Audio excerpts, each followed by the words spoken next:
Challenge দিয়ে বলছি। আর যদি উনি প্রমাণ যদি না করতে পারেন,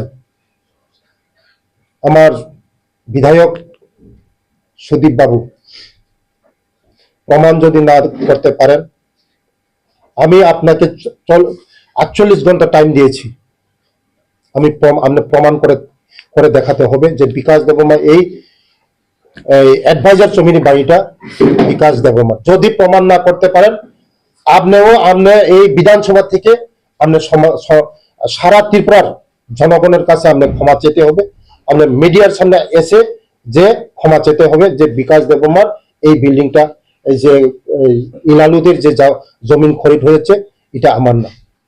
যে পেট্রোল পাম্প নাকি আমার তেলিয়ামুড়া এবং তেলিয়ামুড়াতে আছে, তেলিয়ামুড়াতে কোথাও আমার নামে, আমার বউয়ের নামে, আমার ছেলের নামে কোথাও পেট্রোল পাম্প নেই। আমার ছেলে এলওয়াই পেয়েছে, এই দেখুন এলওয়াই, পেট্রোল পাম্প নেই, শুধু ইন্ডিয়া ওয়েলস থেকে পেট্রোল পাম্পের এলওয়াই পেয়েছে।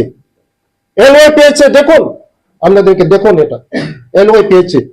পেট্রোল পাম্প হবে না হবে এটা পরের কথা, এখনো পেট্রোল পাম্প প্রসেসিং শেষ হয়নি, পেট্রোল পাম্প নেই। আমার ছেলের নামে কোথাও পেট্রোল পাম্প নেই। আমি জনজাতি হওয়ার অপরাধ আমি করতে পারবো না, আমি করতে পারবো না। আমি কেন করতে পারবো না? আমি জনজাতি, তার জন্য আমি বিজনেসও করতে পারবো না, পেট্রোল পাম্পও করতে পারবো না, বিল্ডিংও করতে পারবো না, আমি কিছু করতে পারবো না। আমার অপরাধ কি? আমি জনজাতি, আমি ট্রাইবেল, তার জন্য আমি করতে পারবো না।